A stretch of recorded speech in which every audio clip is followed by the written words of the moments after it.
نحمدہ و نصلی علی رسولہ الکریم۔ تعویذ اور گنڈے کے سلسلے میں، تعویذ پہننے،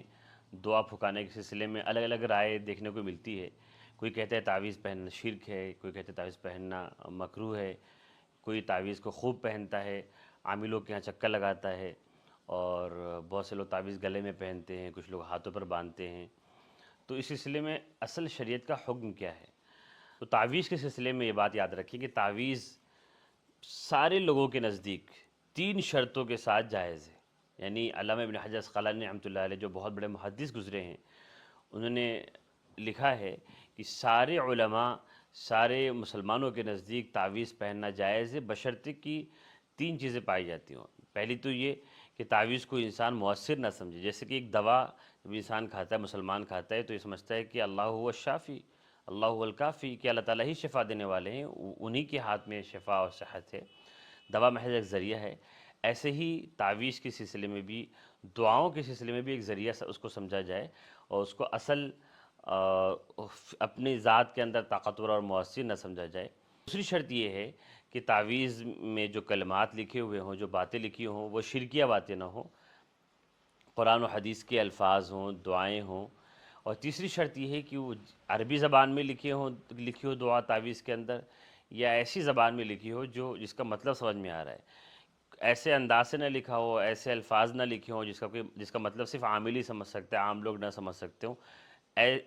ایسی زبان میں نہ لکھا ہو۔ تو ان 3 شرطوں کے ساتھ کہ تعویذ میں کسی سلسلے میں لوگوں کا عقیدہ خراب نہ ہو، دوا کی طرح اس کو ایک ذریعہ سمجھیں کہ اللہ چاہے تو اس کا اثر ہوگا، چاہے گا تو اثر نہیں ہوگا، اور اس میں شرکیہ کلمات نہ لکھے ہوں، اور تیسری کہ اس کی زبان عربی ہو یا ایسی زبان ہو جو لوگ بولتے ہیں، کوئی بھی زبان لوگوں کو سمجھ میں آنے والی زبان ہو۔ اس کے بعد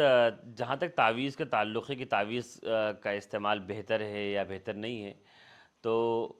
آپ نے اکثر دیکھا ہوگا جو نیک بندے ہوتے ہیں، جو علماء ہوتے ہیں، آپ نے دیکھا ہوگا وہ کبھی تعویذ پہنتے ہوئے آپ نے انہیں نہیں دیکھا ہوگا کہ وہ تعویذ پہن رہے ہیں یا ہاتھ پہ وہ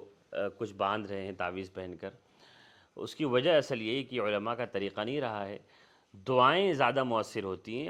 اور عام طور پہ دیکھا یہ گیا ہے کہ جو لوگ تعویذ کا استعمال کرتے ہیں ان کا عقیدہ دعاؤں پہ کم ہوتا ہے،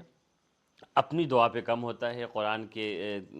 صورتوں کو دم کرنے میں عقیدہ ان کا کم ہوتا ہے، تعویذ پہ عقیدہ زیادہ ہوتا ہے۔ اس لیے تعویذ پہننا بہتر نہیں ہے کہ انسان پھر دعا اور قرآن سے توجہ ہٹا کر کے تعویذ پر زیادہ توجہ دینے لگتا ہے، حالانکہ زیادہ اثر قرآن پاک کا ہے، دعائیہ کلمات کا ہے، خود اپنی دعا کا ہے، اس لیے تعویذ کو بہتر نہیں سمجھا جاتا۔ ہاں، یہ بات بھی ضرور ہے کہ آپ صلی اللہ علیہ وسلم نے تعویذ کو حرام بھی کہا ہے، بعض حدیثوں میں ہے، تو یہ انہی لوگوں کے لیے تھا، جیسا کہ حدیث میں کہ یہ جاہلیت کے زمانے کی، اسلام سے پہلے زمانے کی شرکیہ تعویذیں جو ہوا کرتی تھی، اس میں اللہ تعالیٰ کے علاوہ کسی اور چیز سے مدد مانگی گئی ہوتی تھی، اور لوگوں کا ذہن